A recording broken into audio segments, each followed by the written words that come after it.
Before we get into today's episode, we want to pause to acknowledge the passing of friend of the pod, Sabrina Wood. Sabrina was a bright light in the Star Trek and podcasting community, best known for her work with the Sci-Fi Sisters and her own podcast, The Cinnamon Cinephile. Her passion, humor, love of film continues to inspire us. We were honored to have her as a guest on our show, and our hearts go out to her family, friends, and everyone who was touched by her voice and spirit. Thank you.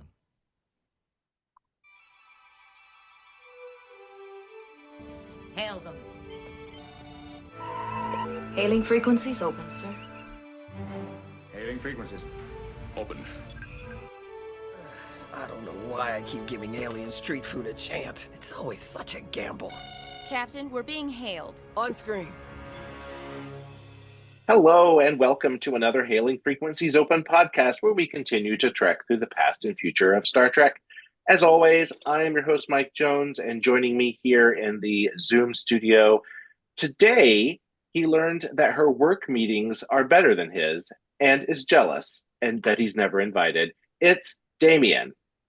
Yes, I learned. Wow, I wrote her a nice intro today. Wow, why did I do that?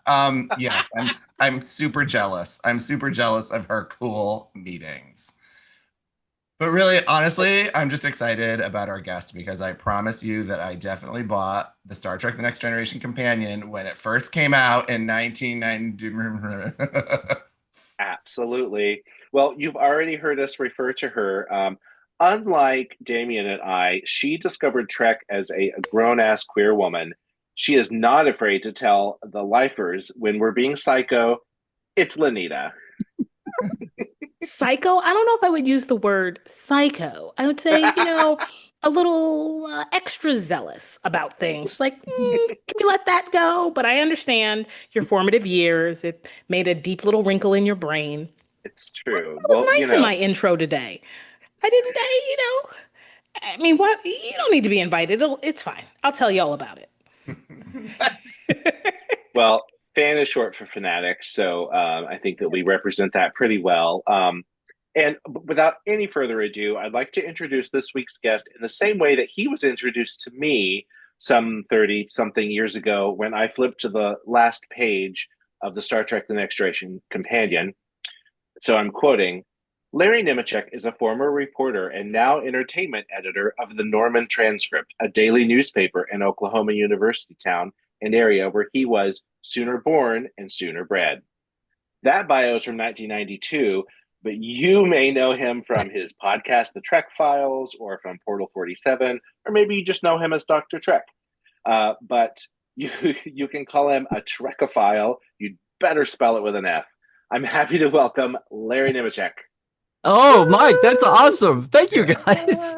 I was just thinking, I don't think the transcript has an entertainment editor anymore. It's like gone the way of a lot of print things. But that was said. Yes, yeah. It was so much fun when I was writing the companion on a shoestring, like madly. I had 3 months to do it, and then I got 6 because Leonard Nimoy was in a fight with licensing because they let the post serials Barney wears pointed ears go through and didn't protest it. I remember that commercial. You remember that? That made Leonard mad, and he refused to do his image approvals for like 3 months. And what that meant was I got 3 more months to work on. It doubled me for I got to work on the first edition of the companion. So it was a very early lesson. And even when you're doing books about Hollywood, it's still the pictures that matter. Because we held up to get his approval because the biggest thing of the first 5 years was Spock being on Next Generation. Unification. Yeah. And that was enough to hold up publication for 3 months, and it gave me 3 more months to madly keep writing, which that's a whole saga, but there you go. Well, I have to tell you that just last month, so I still have my original copy of the Star Trek: Next Generation companion, which was which was published before Next Generation ended. And it was only last 5 month. seasons, yes. Yeah. 5. And that my sister and brother-in-law gifted me the updated version finally. Oh, that's lovely. Spoilers. Spoilers. Yeah. He joins the card game. The end. I was gonna say it was really a lot of fun because the time I ran out to LA and I didn't know how I learned so much by not having. I say this all the time. No one rolled out a red carpet for me, really. No one opened the gates and said, "Here's the official author of the first Next Generation history from the official." Nobody did. I mean, it kind of happened, but nobody knew or cared. And all the different arms. There was media relations to deal with through licensing, and then they had to deal with production, and they were barreling down at the end of their season, and I was not there at the good time for anybody to have any time for me. But I had 3 or 4 hours at Bob Justman's house, which was because he was retired, which was awesome. Wow. And a huge help. And he saved my ass because I wouldn't have had anything for the beginning of the book because no one who worked on the first 2 seasons of Next Generation was either still alive or wanted to talk about it because they were all pissed. So it was, but you find all that. And I eventually learned, like, go when everybody has done each department's telescoping deadline schedule. It's the writers first and then it's visual effects last, post. Go when they have done their last deadline and they're hanging on for their last week until they can take their break. And that is when everybody will talk to you. But also, you have to earn everybody's trust. It's like, okay, fine. Oh, it's some guy writing a book. Okay, fine. Especially back then, because we weren't drenched in everything 24. Anyway, I will never forget the days when I was back home. So I didn't get to do any interviewing, really, in my 1 week I had in LA. And I knew that this could not be a crapola book with with Star Trek plastered on it. It had to be something really good. I had visions of making a Star Trek in my head. And, Stephen Whitfield Poe. And it's like, I can't be one of those books that people go, yeah, they just reworked this and slapped Star Trek on it. It's some guy. And I was some guy out of Oklahoma, of all places. Like, who knew me and who cared? And I knew it had to be good or else I would be the crap that either people didn't buy or they stuck it in the back of their shelf. So I did a lot. So eventually Rick Berman, Jerry Taylor, Michael Piller, and a very young, just got finished with his internship, Brandon Braga, all did call me, and I had to do interviews the old school news way, which was on a yellow pad with no recording, no tape going. But I was at work when they would call, and my city editor was a huge fan, and I remember, and I was an editor by then, sitting at the editor's desk. There were 4 desks put together, and it was you never had any warning, right? Nobody made any appointments. So you would get something out of the blue, and hopefully you weren't on a deadline or something. Right? But I remember a couple of times when, and most of the room would not know this, but she knew. You hear a ding ding, and they're transferring the call, and it would go to our newsroom phones would go to her line, and she would pick up, and she would look at me and go, "Larry, Rick Berman is for you on line 2." Yes. Oh my gosh. And she had this look in her eye, like, and a couple of other people in the room would go. I mean, everybody knew I was working on it. Yeah. But it was still something to go, oh. So let me ask you, in getting ready for this, you have a biography on Memory Alpha that is it's way too overblown. The anal Germans went a little bonkers. I'm aware of your work. I've listened to your podcast. I've read your books, and cool. But there's more there than I realized and knew, and they overshare on Memory Alpha. I didn't, sure. They find a crumb everywhere and stick it in there. Yeah. But let me ask you, was it the companion that really, in terms of like the Trek fan world, is that what put you on the map to begin with, or? Yeah, that was what got me to LA and got more immersed. And yes, yeah. I mean, I'd been a fan and worked increasingly in organized fandom, and somewhere after a few years out of school, undergrad and grad school, and then gotten burned. Different things happened along the way. I got burned by Star Trek once or twice and had my hopes dashed. Working on a project with Jeff Mendel that got usurped, and then the karma waves came back around, and we wound up meeting and working together, and Stellar Cartography came out of that, which was wild. But like years later, It's kind of crazy. But I was already feeling like I was banging my head on the ceiling back home, and had just gotten married, and my wife was feeling the same way, and she was mad because her aunts and uncles that went out to work in the war effort during World War II all came back home, and she wanted to be in California and wished she hadn't grown up in small town Oklahoma. And so we had this talk after a couple of years when this opportunity came, and I went out. It was just maddening because they were having a drought and a recession in California, and everybody out here was apologizing for it. And I'm like, guys, your droughts and your droughts and recessions are like Oklahoma on a boom as far as opportunities go. Yeah. And so after a couple of years and the first edition came out, and we knew there would be more. And when kind of the way became clear, okay, well, now we're going to do 7 years and wrap it up and then do a movie. And then, meanwhile, here's DS9 going along and here's Voyager. And there was that mid-90s Trek boom.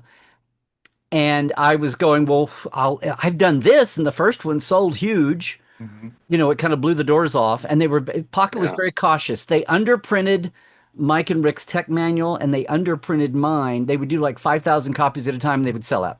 And they would do another 5,000. They would sell out. And after doing that 8 or 10 times, and it didn't go away because they had not done anything for 5 years, and the show was peaking. And here's DS9 and Voyager coming down. Anyway, so I thought, well, surely there's got to be more here, and I'll do other things too. And those first few years, Star Trek just consumed me. I mean, I was, not just books, because I didn't do another book after this. And some other things were going to go that way, and then things changed. But thankfully, there was another other happening. I wound up being, now, like Dayton, my friend Dayton, has the title of, he's been a consultant to licensees and things. But back then, there was no title and there was no sidebar money. But I was doing that for a lot of licensees and helping out the archivist, the little young thing that was working in archives that didn't know Star Trek. And I was kind of helping them pull images and things. But things like the experience in Vegas, got to be a consultant on that, and some of the world tours and science tours and all kinds of things. And then one time Dan Madsen said, would you be a guest editor? He was having to pull back from doing both Star Wars and Star Trek's magazines and fan clubs, and he wanted me to edit. I guest edited, and then a couple of months later he said, well, can you just do it? You're there in LA. Can you just do it? You're there at the lot. You can. And that happened. And Fact Files happened, which the Americans didn't see, but it turned into that thick, they call it the Architectural Digest of Star Trek magazine. Anyway, because it was thick and expensive, but it also, it recycled all the tech stuff they'd spent big bucks on for the rest of the world that America never saw until they saw it as the magazine, and then people lost their minds. But all of those things were happening in those boom years. Sure. And the movies were coming out on top of the series, and then 05 happened and everything blew up, and Star Trek blew up, Berman's contract blew up, Viacom divorced. There was no Star Trek on the horizon. And the Decipher game company that bought the fan club all but blew up and stopped publishing a magazine. And everything that I'd known that I came to LA for like 10, 12, 15 years was suddenly gone. It was like, when I say the fallow times, I mean the fallow times. And the old big box world went away, and this new digital age was coming, but nobody knew what the hell that was going to look like, and there were no rules. And if you still had a family and had to, earn your rent or your mortgage and pay groceries, you're like, what? Anyway, it was an interesting time. And then StarGrid.com, the new owners went through 2 or 3 generations, and CBS Interactive said, why do we have this website for a show that's dead? And took it away and didn't talk to licensing and marketing about it, because licensing did use it and Interactive ran it. And so for 4 years, StarTrek.com sat with the same front page it had from December 2007 until they got the key. Anyway, it was a crazy, wacky time. And then, and that was 5 years before, Discovery and the streaming era hit Star Trek. So I got to say that I was today years old when I learned that you worked on the Star Trek Communicator magazine, because it was the highlight of my kid life, I should say, that I had a letter to the editor published in that magazine. Awesome. Well, when was that? Well, I'll tell you what, I was really angry that the number of pips changed on O'Brien's uniform. And so I wrote a strongly worded letter to the fan club, and it was printed.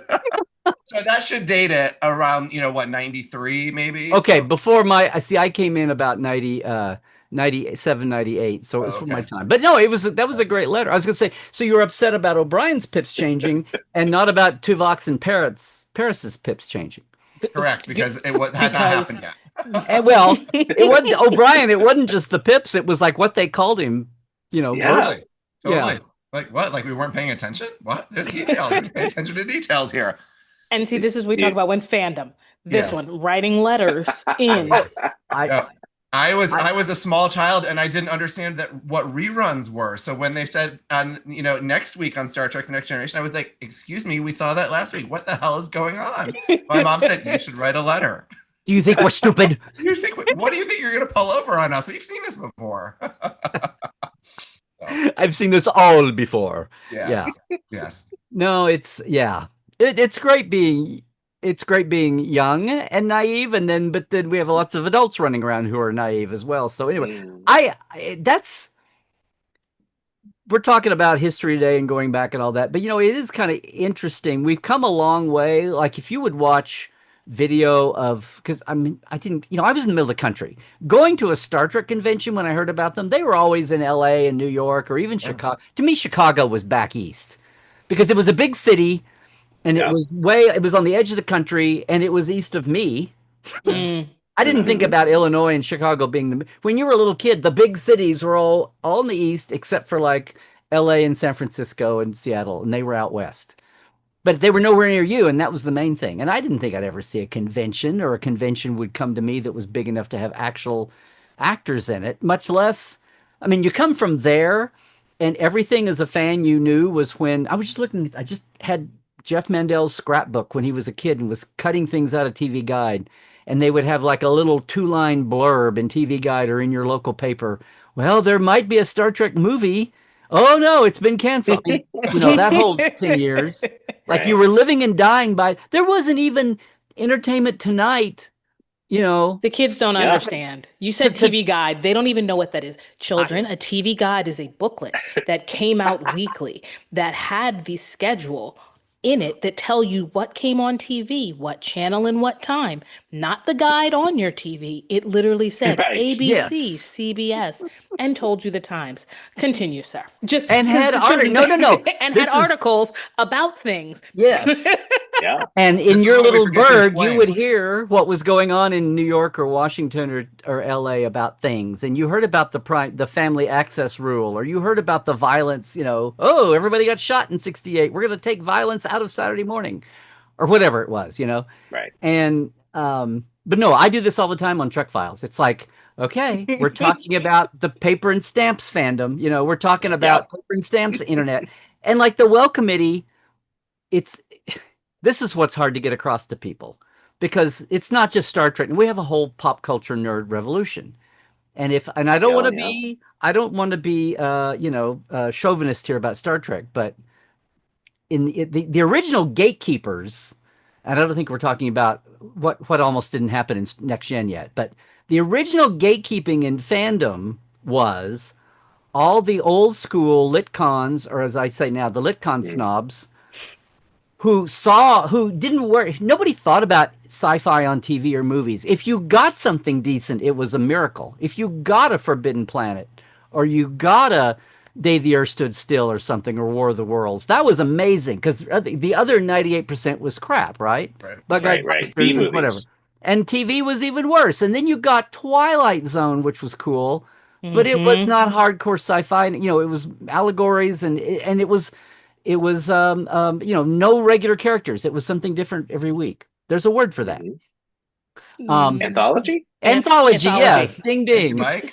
So there's that. And then and here's Lost in Space. And okay, well, if you're 5 or 6, it's not a big deal, or 7, but it's stinky. So science fiction fandom, I'm air quoting here, and the little dinky conventions that happened were like for 200 people or 150 people, and they were happy. And then this thing called Star Trek comes along, and Spock and dilithium and matter antimatter, and all this stuff happens, and it's this like shockwave. And at first you would think, wow, that's going to bring all these people in. And I think the first year or two, because I saw the after crest, the first year or two, people were showing up at the cons that existed, And the reaction was like, "Oh, this is great! Yes, welcome, welcome. We all love Star Trek too. Now that you're here, you really should sit down and like read your classics and read some Asimov and read some Heinlein and read some Verne and read And everybody's like, "No, no thanks. I just want to best Star Trek. Nope, no thanks. I just want to best Star Trek." Because it was the first wave, right? The thing that anybody gets when they had that first experience. And so after a year or two, it was kind of like, guys, really, really, no one's going to take you seriously unless you now that you're here, you need to no, we're not finished talking about Star Trek. Oh my God, we got to get it back. We got it back, blah, blah, blah. And then that finally turned to, look, why don't you, disdain didn't work. So finally it was like, maybe you guys should just go off and start your own convention. And they were like, okay, fine, thanks, we will, bye. And that's what happened. Wow. And that was the original gatekeeping, but to me, but that was the beginning of, so after a while there was a whole lit fan snob media cons, right? And it was Star Trek. And then what did Star Trek do? Star Trek let George Lucas get the last of his financing because it had blown up with the syndicated reruns. It had blown up with the first convention. It had blown up with the tech manuals being on the New York Times bestseller list for 12 or 15 weeks. And the dollar sign people were like, oh, maybe this dead little show and these kids we make fun of, maybe there's some life in this yet. And it was a lot more than kids, right? But that's what, and so I say everything, all the Comic Con culture we have today goes back. It's Star Trek, which is ironic because Star Trek went through 15 years of wandering the wilderness there, while everything, the Marvel and the MCU blew up and Star Wars came back and, and Doctor Who seemed like it's always big when Star Trek is down.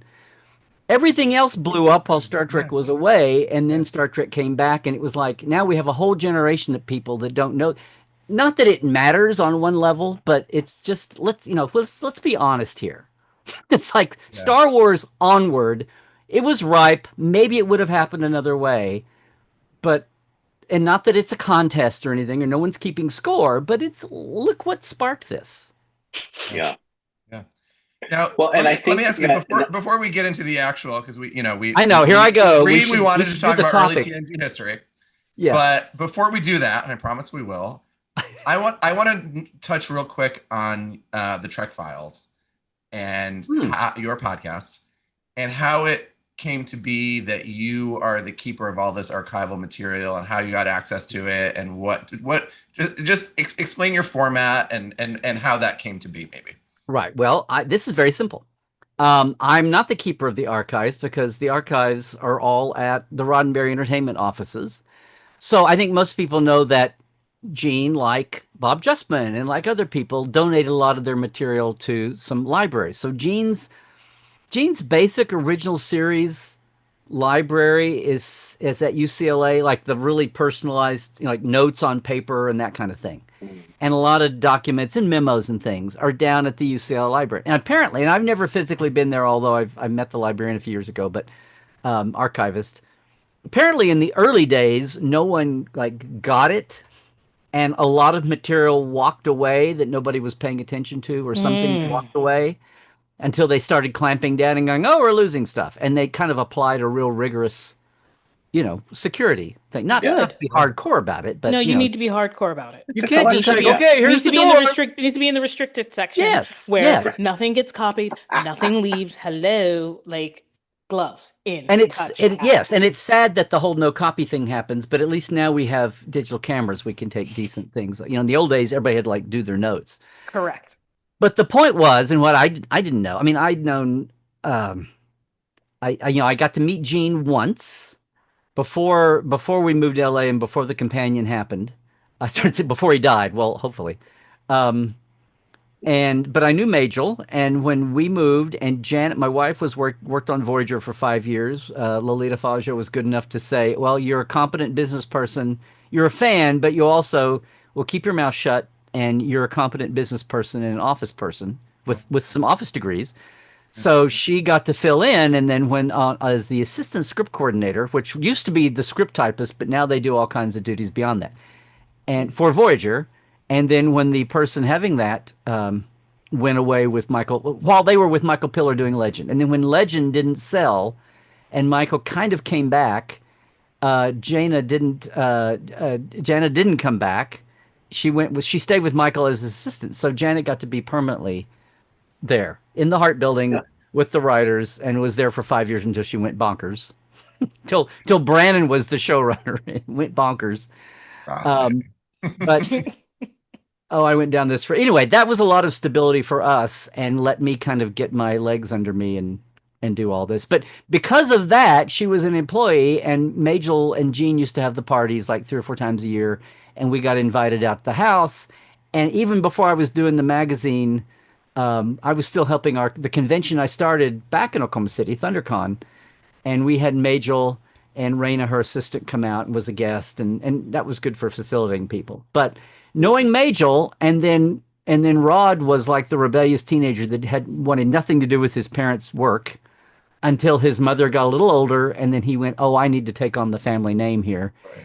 And when that all transitioned, working with them, but the Trek Files was about probably 10% of what they had is in the library, is at UCLA. They still had tons of memos and letters and stuff.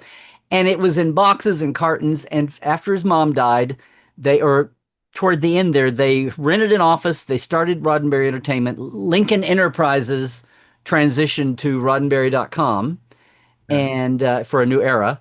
But they still had tons of paper and tons of stuff. And it was in cartons. And somebody went through and kind of tried to file things.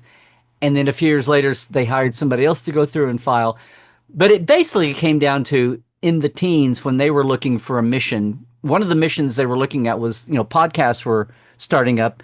And Rod had already suggested that John Champion and then it was Ken do mission log.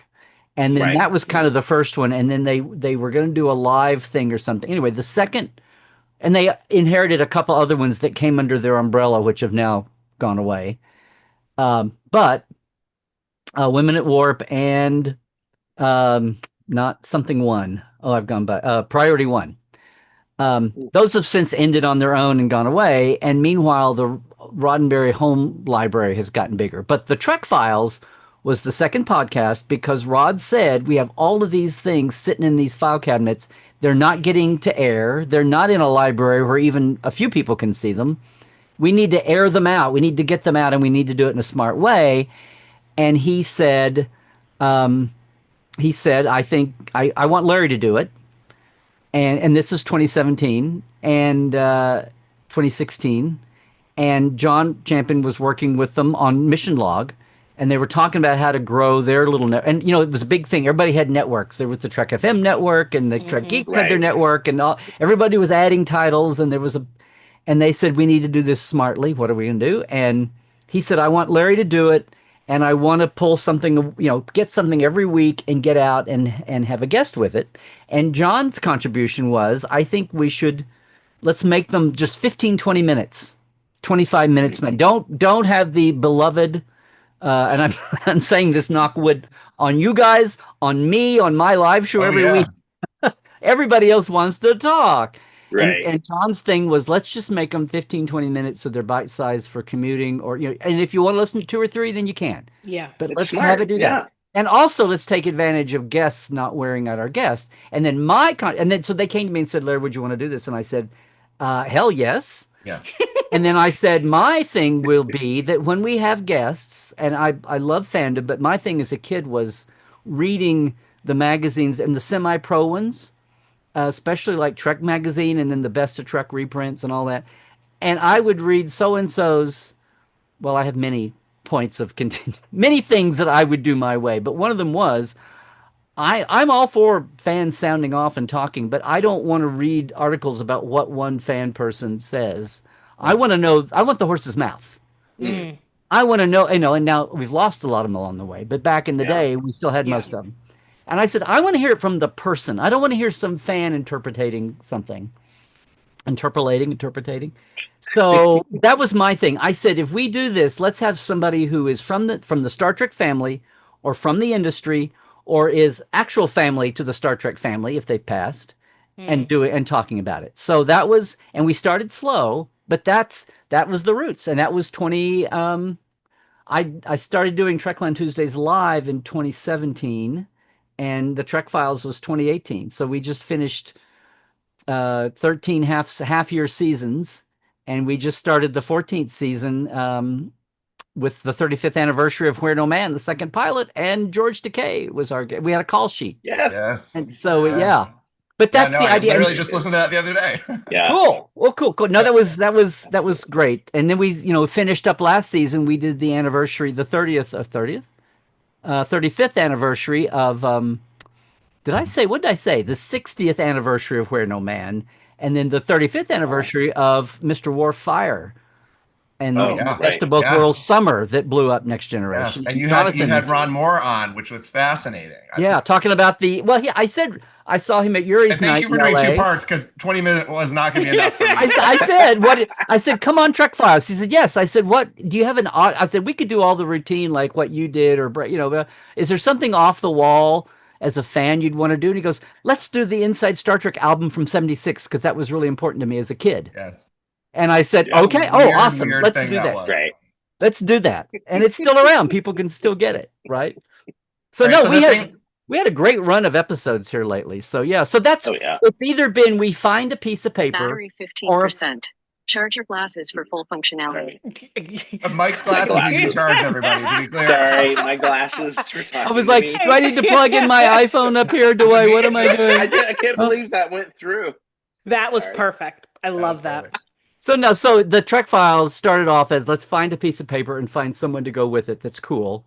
And not just about Trek, like we have Gene's speeches, his guru days, making his college tours, and we have earlier stuff. And now there's a podcast called Genealogy that is doing his earlier shows. But we touched on that some, and especially like the Lieutenant and Have Gun Will Travel, that really bore into Star Trek, were predecessors. Lots of connections. Yeah, so it's either get the paper and find a guest, or we have a guest that's like, I don't know, Lawrence Luckenbill is writing a book, and so he wants to come and talk about his book. Knows. So sidebar. Wild. So we go, well, let's get a Star Trek V thing and talk about Star Trek V, and then you're talk about your book, and that'll be the cherry on top. All right, so I got one for you. A time that you blew my mind. Okay, the predecessor to Star Trek: The Next Generation that was made by other people, that was maybe or maybe not made entirely to con Gene into agreeing to do Next Generation. Right. Can you tell us about that? I've since seen that somebody else, one of the other gals, peeps that are trying to do this kind of, because look, it's a big field. Everybody, come on. If you want to do this kind of thing, please, we need everybody working on it. Yeah, There's so much there. But somebody had come out with this about 5. I found out after the fact, because I fell off my chair. I was like, oh my god. Yeah. This is a whole fleshed out format, but it felt very, we did this right after Star Trek 3, which is what happened. It was all consumed with Klingons, and it was all set, because TNG is what Star Trek was a show about Kirk, Spock, and McCoy in their time until Next Generation. Everything was, Star Trek was what it was. And to open up the paradigm and open your brain, mind blown, to go, well, let's do it. They did that because nobody wanted to recast and reboot in the conventional way. No one wanted to see somebody else playing. So, and they were too old to do. I don't mean too old, but no one. You shouldn't wish 26 episodes a year. They were 12 and 14 and 16 hours, 5 days a week, maybe 6. You shouldn't wish that on anybody, much less the creative crews and all of that. So you need younger people to do so that they avoided the whole problem. They said, well, we'll just catapult 80 years. And it had thankfully been 20 years. So there was a little bit of TV production and cultural distance that you didn't worry about going, I say 100 years. It was, 78 years from Star Trek 4 then to from 2286 to 2364. But they kept saying 78 years, and people are going like 78 years. 78 that's years. Really, 78 years from where? What we know Mike was doing when they would use that phrase. What Mike Okuda was doing was like dating from Star Trek 4 to the beginning of Next Generation, because that was where things were at the time. Anyway, that whole thing, because you were forced to go into the future and say, here's our excuse. We're not rebooting them. We're not recasting them. Kirk, Spock, and McCoy, Shatner's face, Nimoy's face, D. Kelly's face, everybody, they're all still in our history books, much less our hearts. For the fictional characters, they did not go anywhere. It's their history, and now they're the next. And the challenge is going to be, well, what's changed in 80 years and 100 years, and where are we, and what's going to differentiate? It's the old Star Trek mantra of anytime there's a new movie or a new series, it's got to be exactly the same, only totally different. Yep. And it's like we're on that. So the idea that they were forced into having to have new characters 80 years later, so the look, the tech, how will they put the show together? And then eventually, how are they going to get it to you? Because the biggest thing of all was they didn't want to be on the bubble. Now we have a word for that, being on the bubble. But back in the day, the Save Star Trek campaign and all that was maddening.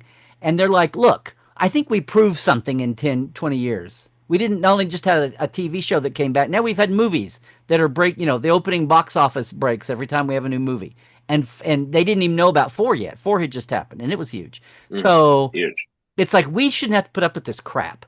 So they went to everybody. All the networks gave, 4 networks then, even Fox, gave them crappy deals. Well, we'll think about, and they're like, no, we have earned our keep. And it's Gene, and it's, so that this whole and we've done Trek Files on this, the whole pioneering syndication thing, where we'll just put our own little network together just for this show, and had willing people all over the country. It was sold big time. Wow. So, so, and then it was a little wobbly to start off with. Yeah. And then it got there, and then it blew up, 3rd season.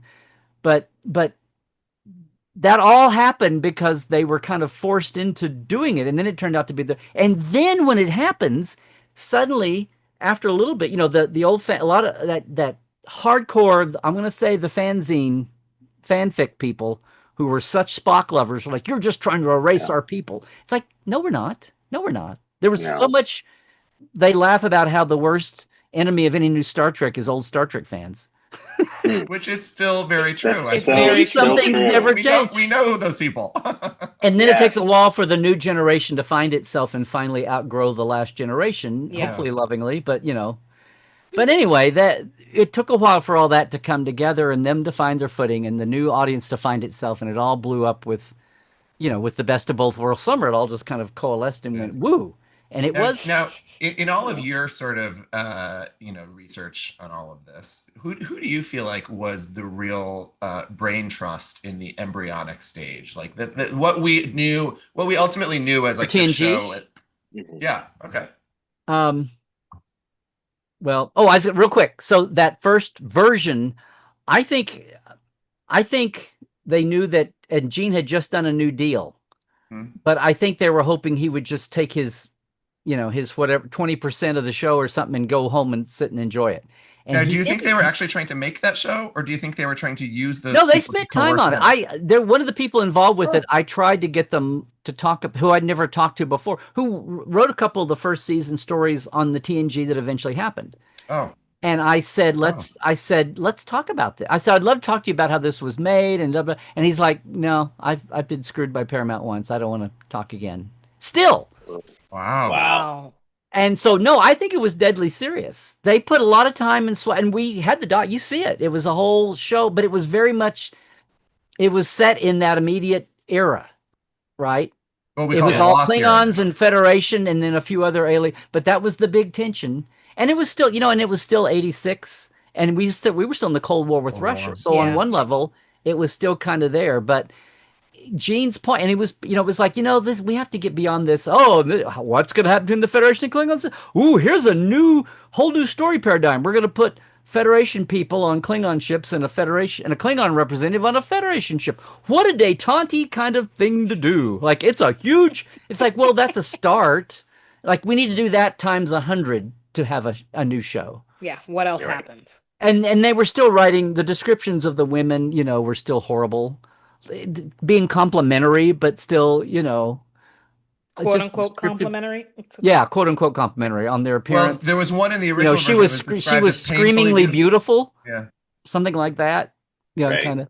Well, and how many boobs does Troy have? I mean, is Well, the real that was question. Is a deep and just trying powerful to question make her about alien. Well, now on one hand, that's famous, and on another hand, Dorothy Fontana shot that down real fast, and it was like the first 5 seconds of thinking was where that was, and it was shot down within another 5 seconds. Yeah, it never So died. it never, but Yet people we love all to still talk about it. Yeah, everybody loves to talk about it, Yeah, but it wasn't like, oh, that got to the last Bible and they were about to start casting people. No, no, no, no, no, no. So yeah, he did. So they sent him. It's almost like, well, we've been working real hard on this, Gene. Hope we get your blessing. And he basically was like, no, no, no, no, no, no, no. He's like, no. I think, and I don't think they were even trying to like sneak something by him. I think they just thought, look, he's not in the best shape. The last thing he's going to do is come back and slave away, even if he has a staff. He's not physically, and Bob Justman told me that too. Gene wanted, he started with his original, some of the oldsters, Dorothy and David Gerald and Bob Justman producing, and Eddie Milkus even, who, after he was the post-production guy on Star Trek, wound up doing Laverne and Shirley and Happy Days, and, he was sitting pretty. He didn't need to come back, but he was almost at retirement, and he came back as a favor to Gene, and they worked on the pilot for a few months, and then he went ahead and retired, and that's when Rick Berman, who had been the studio guy assigned, watch over that Roddenberry guy. He's kind of crazy and wild and unpredictable and cranky, and he's getting older. And that's when Eddie Milkus bowed out before they got too much further along. They invited Rick in to be on the staff, not just to be very unlikely character to have found himself in that spot, taken from the studio world. Like, how did Rick Berman get picked up into all of this? He happened to be sitting at the studio. It was almost like a punishment. I mean, I think a lot of the people at Paramount, because remember, they're hatching a whole new business idea. We're going to have syndicated stations. Now, this new Star Trek's got to hold up, and they were hedging their bets. If you remember, one year, and they're looking at Paramount properties, and one year they made a series out of, maybe it was the first year. I got to go back and see, because it was just one at a time. They were going to sell a package to these stations. So it wasn't just selling Next Gen, it was selling Next Gen. And at one point, they were going to bring back War of the Worlds, and then they changed the format totally halfway through. Jared Martin was the star in it. Because they owned War of the Worlds, the movies, so they made a running show out of it, which was okay, but it didn't blow up, and then they watered it down the second year, as they do. And then there was the Untouchables. They did a year of a new Untouchables. Yeah. So they had like 2 shows to pitch, so they could run them as a back-to-back. It's 6 o'clock and 7 o'clock if you're an independent station. But a lot of network stations, wound up running it and then realized they got better ratings with the Star Trek than they did with whatever if it was a crappy slot or weak, something really weak, they would run that instead of the weak network show and be happy. So anyway, but it was a whole new gamble to do this. So it was, on one hand, it was the business side running around trying to sell the show to the stations, and then the old-fashioned problem of how do we make a decent show and crank it up. And then Gene's old guard that he brought in kind of were bumping heads a little bit with the new guard. And anyway, that's what you get, hints of that in the companion that we could talk about in 90, or people would talk about. And then as these years have gone by, everybody's diving into this stuff and people are talking. And that's one of the great things about Trek Files. And not that I have ever gone after, like now we'd say clickbait. The old days it would be like, scandal sheets and yellow journalism and National Enquirer type crap. But just to stir the shit, can I say that? Oh, you can always say shit. It's totally okay. Just to stir the shit is to stir the shit. So, but it's when you're not blowing it up just to be sensational, because Gene's attorney Leonard Maislish was this. He in saying he was defending his client, especially for all the years he got demoted as king of the movies, right after motion picture. Yeah, they didn't want that to ever happen again. So he does this deal that's insane and is such a good deal for Gene, like in 76 or 7, no, not, I'm sorry, 87 or so, like 86, on the eve of when they need Gene to come back and bless the new series, and he's going to do more than bless it, he's going to jump right in the middle of it and do it Yeah. because he could. He had the leverage. He didn't have a contract then. He got a contract, but he had the leverage. If he went out and said, "Oh, this new show is shit. Don't watch it, Don't kids," watch it. then he played with that with Spock dying in Star Trek Right. 2, even right. He leaked that. Yeah. Right. So It's anyway, interesting it was weird that so he got his cushy contract under threat of not supporting it, but then not only did he sign off on that, he and he also forced him to finally open up their crooked account. That's a funny story. That there's a whole thing that somebody tells somewhere, but basically he was playing golf and somebody from the studio was there and they were like, "Gene, we're so glad you're making Star Trek again." And he was kind of like, "Yeah, we're finally going to open up the books, all these years of all these syndicated reruns and how you haven't been paying us." And they're like, "What?" And Leonard Majlish had tricked them in the contract wording to where it wasn't just look at the books for anyway. He did something where it was like, "No, we mean all the books for all the years of all the reruns of all the and a ton of people." And they wound up having to write him a big check, and they wrote Nimoy a big check to settle and a bunch of stuff before he would come back and do those last movies at the same time. And anyway, he got the better of them, but then it turned into the chaos on the bridge chaos because his attorney was Leonard Majlish was like got his hands and fingers into everything and was looking out for his client. But at the same time, it was basically a case of if there was chaos everywhere, then Gene would never. And Gene's health was starting to decline and cognitive too. And within a year, he was having his little mini strokes that nobody knew at first what they were. But in protecting him, the best way to protect him was to think that they were, and they knew they had to make a show or else there'd be no money. But it was like make everything as crazy as, at least in the writer's room. Now the production side that like Rick eventually wore. I mean.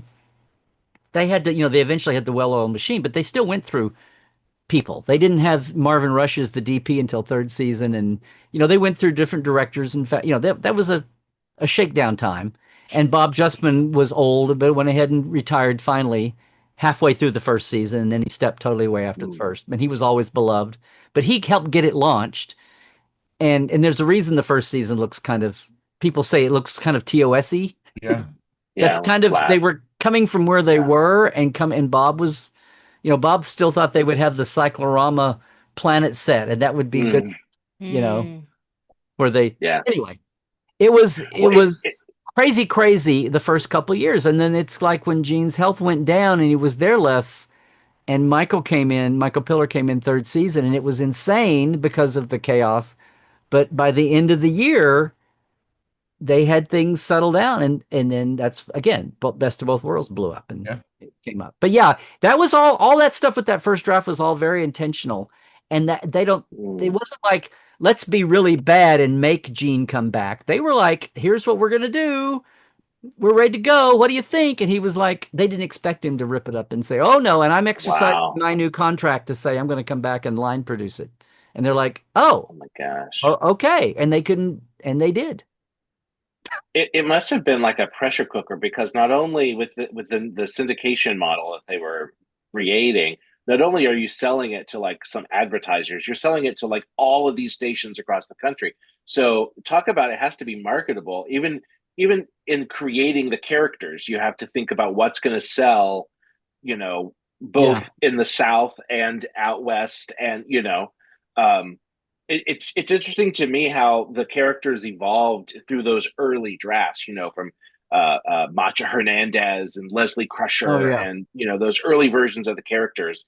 But I know that there were creative reasons things were changed, but I wonder if there were money reasons things were changed. You know what I mean? Like, well, I feel like I don't know. I mean, there's all kinds of like, it was still eye-opening to me. At the time I sat down to write this at the end of 5 years edition, and I knew in my head it had to be a high enough bar. Like I went to bed at night with visions of the making of Star Trek dancing in my head. I mean, that was, to me, that was the bar you had to be at. Yeah.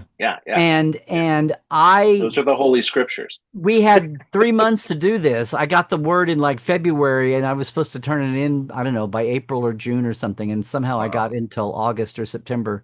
I have to go back and look at the early stuff. But fortunately, I was a fan and I had all my star logs, and I had fanzines, and anything that was about background. There was a lot out there, but there was all, an odd, some of the real common places like David Gerald and Susan Sackett's column in Starlog, but also other places and other things. And I had just gotten out of, what was I? This was 80s. So I was like 2 years out of grad school, and I was still very much flush with endnotes and, da da da. And I was totally not going to be a rip-off person and rip people off. So I wanted to cite. Scripture and verse. And to his credit, what's his name in the compendium? Alan Asherman had done that, the first edition of his compendium, which kind of, as the editions went by, kind of got laundered out a little bit. But he started out the same way. As Mike Jones holds up the book. As I bring up the props. Yes, this compendium, is this what you're speaking of? Yeah. When I was a kid. Although I'm talking about the original blue one without a photo on the front from Motion. Yeah. Now it's my is this oh yeah. Okay, bear with me. Wait, are we doing any video at all? There. Oh yes, absolutely. Absolutely. Oh, there it is. Wow. And there it is. Not as torn up as my Bejo's concordance, but anyway, I was going to cite everything, and I did, thank God, but it was still going to be thin, and nobody had time to talk. Like I said, nobody had time to talk to me. And I had those 4 hours I spent with Bob at his house, and we talked, and then he says, and he had that big mustache, and he goes, well, would you like to see some of the memos I wrote from then? And I'm like, yes. I didn't say yes. I said, what? So he went in, and he's looking on his screen, and he was just like going, and this is like a 92 PC or whatever. And he's like, okay. And I'd had my Mac for a while, my Plus for a while. And he'd say, okay, well, this is where we're talking about the Noah's Ark with the kids. I'm like, yes, please. And he's print that one out. And I'm, oh my God, you want this list of all the titles we went through to come up? And we finally just went with, yes, please. Mm-hmm. Okay, do you want the slightly obscene list that we came up? Yes. Please. Okay. Anything and I love the idea, like we look at, like, for instance, like the invention of this sort of next generation structure that we have, where the captain stays on the bridge and the first officer is on the planet, and we have these like dual ship planet stories happening together. That is sort of the format that we're accustomed to. That there's a whole trail of breadcrumbs leading to like how and why that came to be. And it starts with any fan reading David Gerald's critique. He did Stephen Poe did his making of, which was like the Bible, and there was nothing else for ages. And then David kind of went his own way and did his making of Tribble's book. Okay, that's a natural, still very insightful, tons in there about Gene Coon, all of that, and what it was like just hanging around the sets and watching, everybody's attitudes and vibe in the day. And also how a script, you go first, here's your story, here's pitching, here's the first draft, here's the script, here's how it's rewritten. And then he did, instead of the making of Star Trek, he had that World of Star Trek book. And that was more like, here's the 70s, here's fandom, here's what the actors and everybody with the show is doing now, dealing with being these icons who still sometimes have to pay their mortgage somehow, and kind of updated things and got it down. And his critique, he's like, look, guys, we love the show, but if we ever get the chance to do it again, here's what has to change. Yeah. And he had those critiques. And one of them was, we all said in the 70s, it really is, we love the show, but it really is stupid for the captain to go down into danger every week. Yeah. And he had 3 or 4 of those. And so when they sat down, they got their chance. When somebody handed them the keys again, they said, okay, we love the first show, but here's what we're going to make Stardates make sense in a way. We're going to tie things down at the beginning. How do they make sense?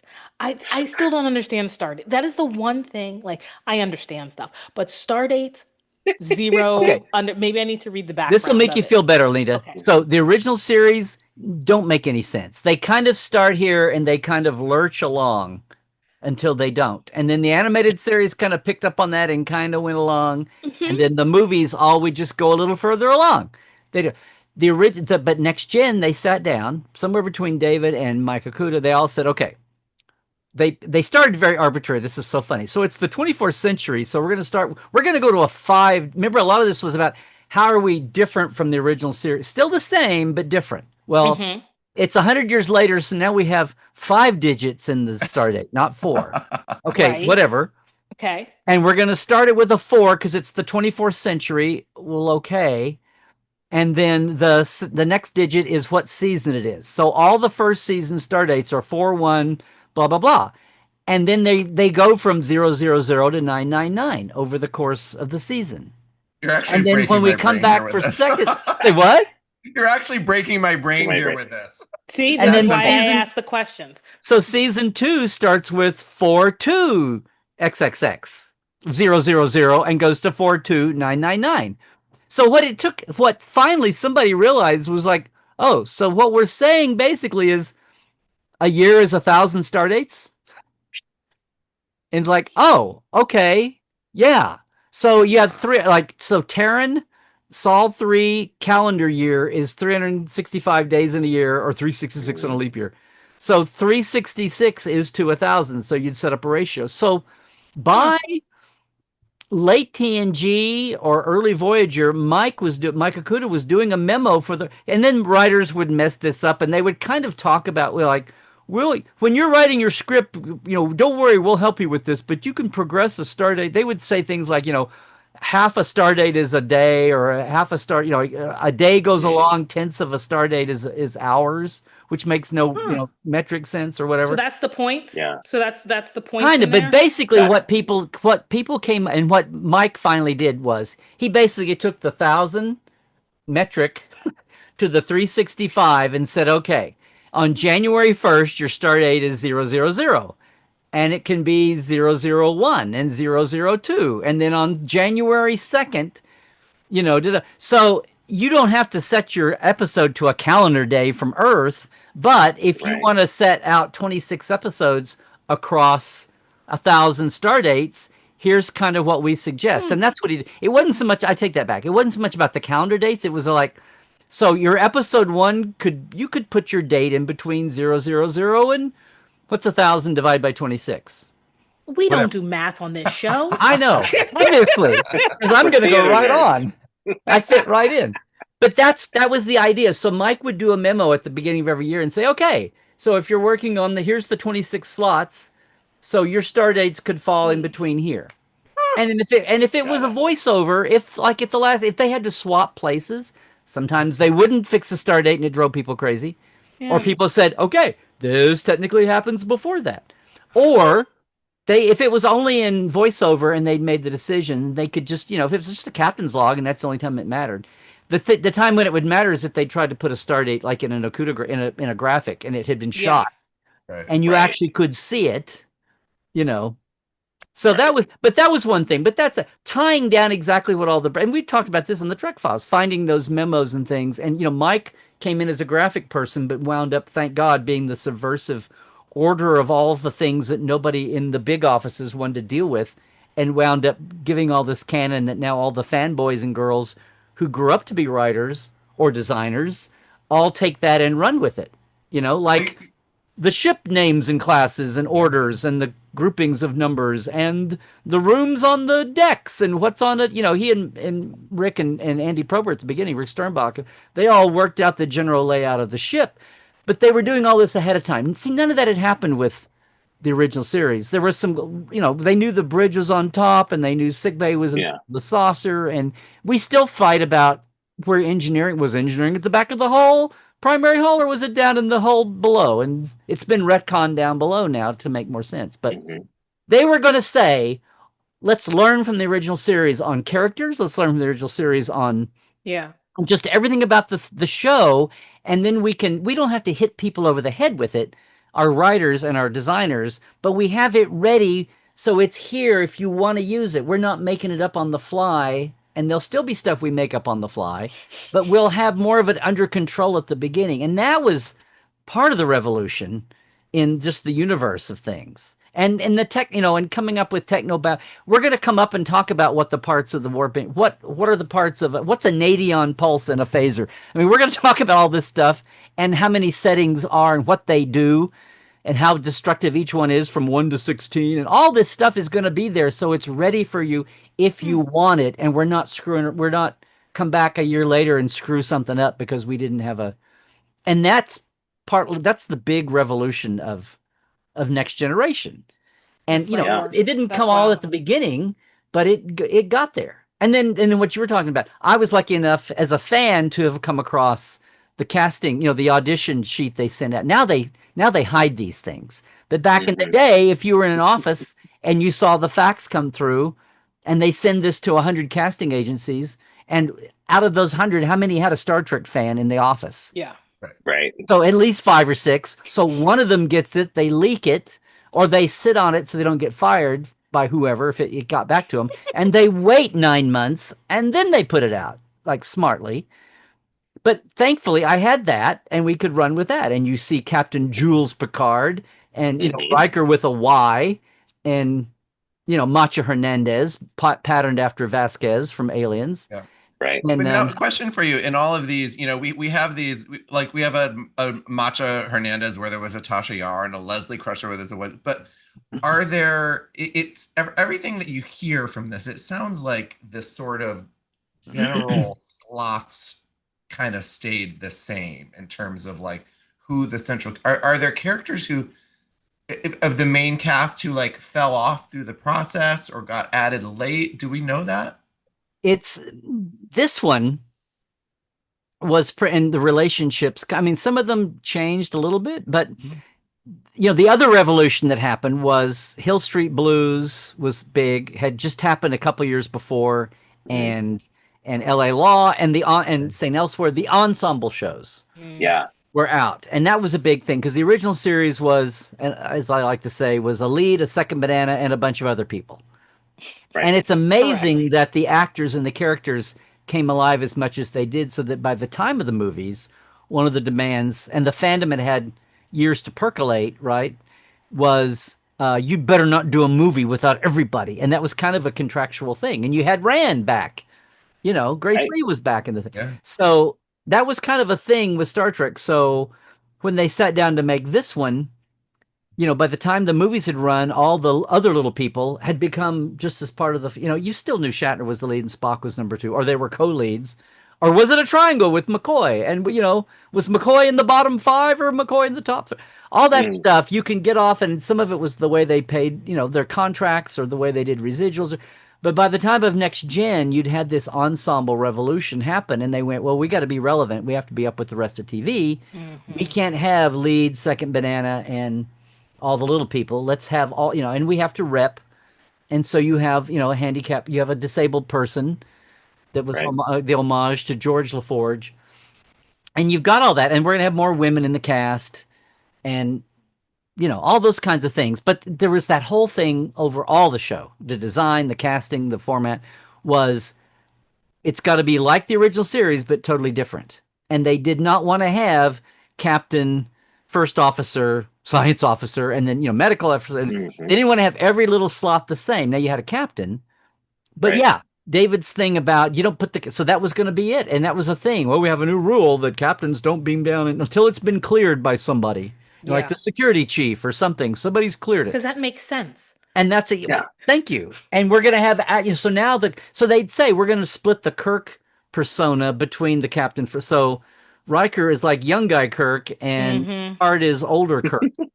I mean, wisdom wise, and we're going to do that. And a lot of people would look at this now and say, well, Kirk was young Gene and daring do airline pilot, fighter bomber cop Gene, and older Gene, TV producer, is Picard watching, But anyway, all the characters. So Data was kind of the new Spock, but they didn't want him to be, they didn't want another Vulcan. They didn't want anything to be exactly the same. Yeah. They didn't even want to have a chief medical officer and a chief engineer. And they didn't have a helmsman and a navigator. They had a con and ops. Yeah. So they were trying to, partly because they didn't just want to on the surface be compared like apples to apples, but also they were trying to find ways to say, look, a century has passed. Here's the way they do things now. Yeah, there's new language. There's new positions. There's differences. Yes, this is still a valuable position, but the language has changed. It has evolved. Right.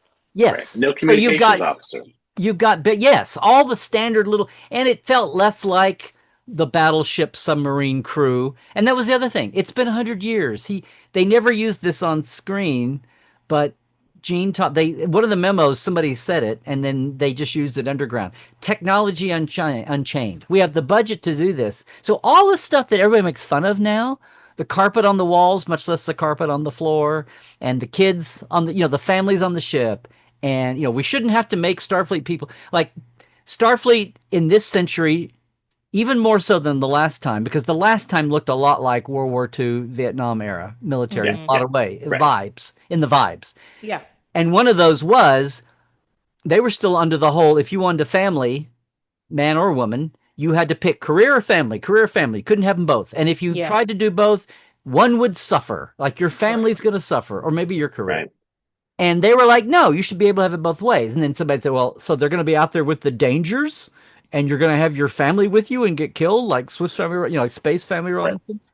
And that's part of, and they'd wanted the old ship. The movies they tried to do in the 70s, they were going to have the ship separation happen. That had been a thing that had floated around. And they said, okay, now we will build it in.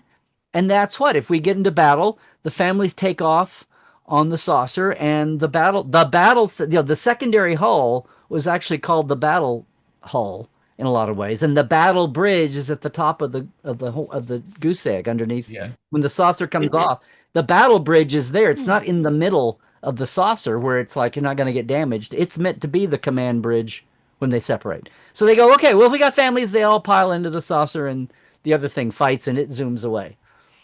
So they were doing all this stuff to say 100 years have gone by. And oh, by the way, that's how you'll differentiate this show from the last one. Yeah. So all of that stuff was all just layers and layers and layers of but not just to be, instead of having blue and green, we'll paint this pink and purple. It's like, no, not surface stuff. It'll be down deep. And the carpet on the walls and the counselor on the bridge, aside from being an overdue reform, was supposed to be differentiation. But it was also, all that was supposed to say, look, it's a comfortable thing. We're going to explore. It'll be dangerous. But it's not like wartime. Which that came back to trip them a few times. And people go, oh, what are we doing? Where are the families? Where are the kids? You're going to the... And even you look at the horseshoe on the bridge, right? Because in the original bridge, the captain's chair is alone and elevated. And now he has this sort of like, almost like committee in the middle, which is collaborative and... You read those first think tank... So when it was just David, Gerald, and not even Dorothy Fontana, it was Gene and David Gerald and Bob Justman and Eddie Milkus, who wasn't there full time, and then Susan Sackett sitting in for Gene at times, and Richard Arnold when he could stick his head in. But you had they'd go to lunch and toss out ideas and what are we going to make different and what can we do? And they would go down these things and we should have one of the crewmen should be disabled. That's where Geordie, came from, and all of this stuff. And they were originally gonna have it be the Enterprise, but have it be 100 years later. And they were originally going to number them instead of letters. So it was going to be the Enterprise 7 or 9 or something crazy -7. And unbeknownst to them, and this is another weird I ask when I was interviewing him, and it was the last camera interview he did for the Con of Wrath, my documentary, which is going to happen, I can finally say. Yay. But Harv Bennett told me, yay! Harv Bennett said, I asked him, I said, when you all were doing the last couple of movies, or he did 5 and then he wasn't there for 6, but when you did 5 and The Next Generation was up and going, they were in their 2nd season. I said, did you guys mix back and forth or anything? Now he was on 4. But even in 86, they had pretty much finished and were about to, and were showing the screenings when the next gen things were barely setting up at the end of 86, like the first few little offices. But they had heard, they weren't like connected at the hip or anything, but they had heard, and through Gene's office, they could communicate back and forth. But they'd heard that they wind up with the new Enterprise at the end of 4, and it's the Enterprise A.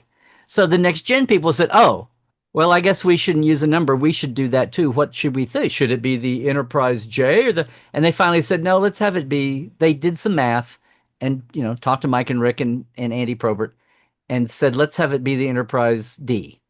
But, at the beginning, it would have been a number. But that's one of the rare times they kind of talk to each other in that moment. but it had already Wow. been filmed and done.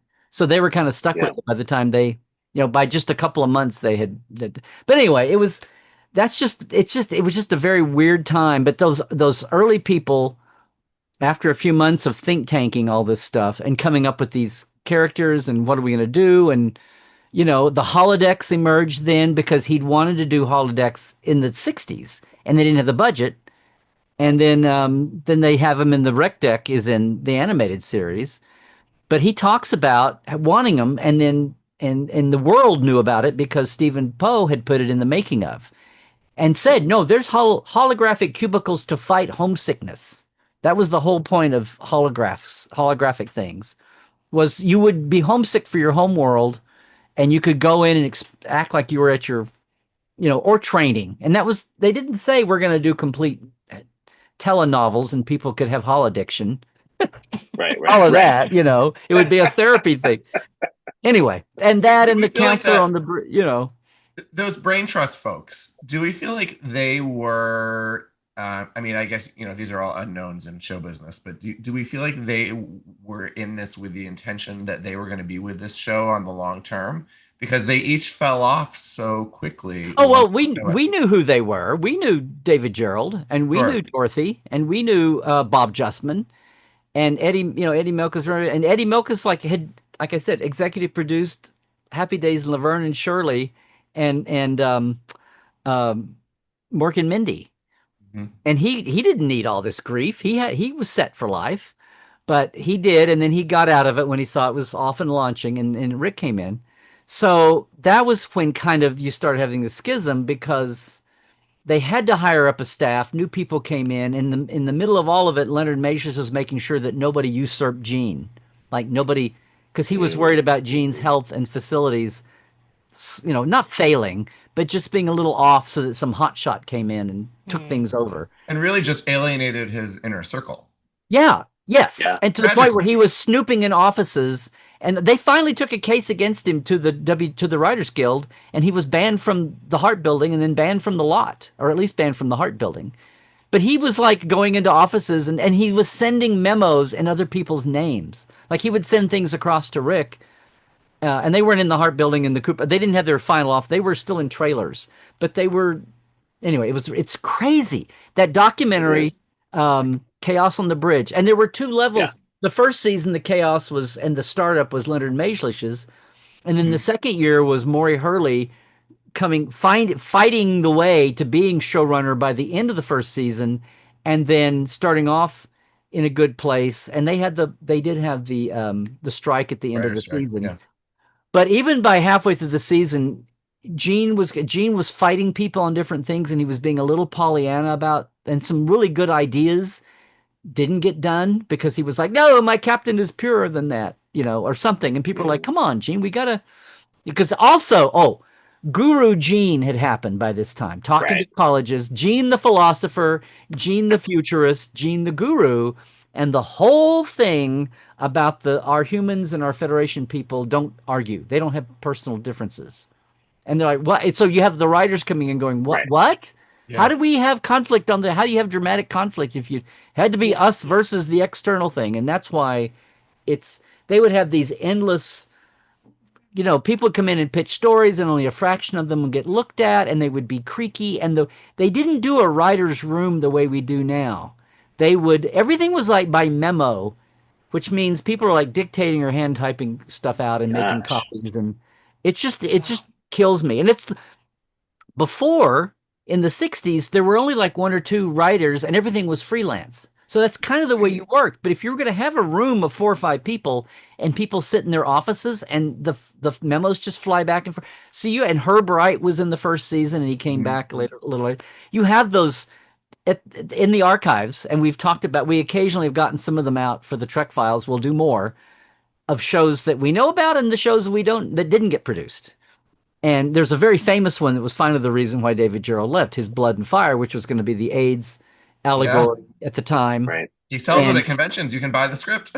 Yeah. Right. Well, and if you pulled the file together, it would be, because it got about halfway through, it got rewritten when he was taken off of it, and they totally de-emphasized the AIDS allegory and just made it a horror thing about these worms blood-sucking space worms, and how do you deal with them? It went horror, and then they stayed with that for a long time, and then somebody at one point said, this needs to go back to what David had at the beginning. It's totally lost its focus. And they pulled it, and then they never did it. And then the gay community, as it existed in 86 and 87, was pissed because they had made, yes, we're going to have a gay character, or at least gay guest star. It was a big thing. And then Gene backtracked a little bit because I think some of the realities of what he was promising, and he was, how much are we going to push here and there, and what am I up to fighting over? And it's like, he's like, look, we don't have to have two people walk in that said has gay blinking on their uniforms. We just see two people over in the back corner holding, two people of the same sex holding hands in the back. Yeah. Right. Well, and they're like, because I just listened to you cover this with George Takei on your podcast. Yes. And it was a very interesting, Gene talking about living to fight another day, and the sort of the things that you have to sort of let go of if you want to be a commercially successful entity, Yeah. And as maddening as it is, George's phrase, that live to fight another day, pick your battle and pick one now, and now in a month or two, pick another one, and, and push and push and push and push. I mean, that's how they finally got Andorians on Enterprise after 15 years of, because really that monocolored aliens look stupid in 60s and original series, and nobody believed that now. And we got Andorians, and then we got Orions right after. Right. And of course, now they're like the googiest thing ever. No matter what era you're in, you love, paint paint Susie Plaxton as paint Jeff Combs as a whatever, It's like, yes, why didn't you do this then it turns into, why didn't we do this 5 years ago? Yeah. It's one of those things. But it was such a cauldron of all this stuff.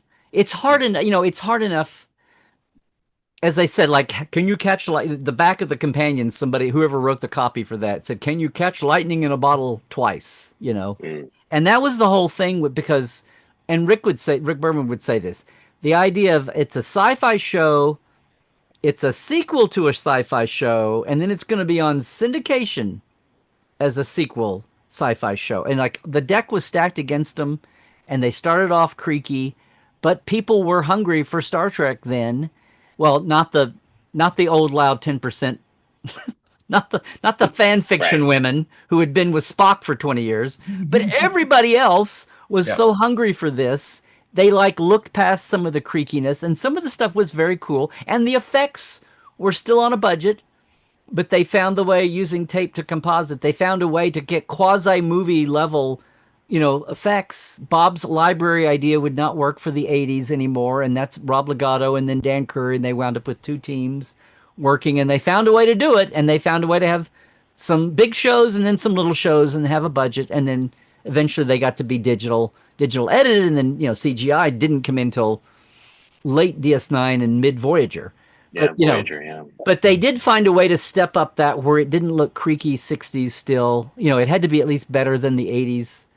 And I remember watching yesterday's Enterprise in the third season. I mean, Next Generation, what is a standoff? A space battle was this. We're staring at you, and we're staring at you. Nobody's going to move unless it's a sweeps month or it's the finale or the premiere. Yes.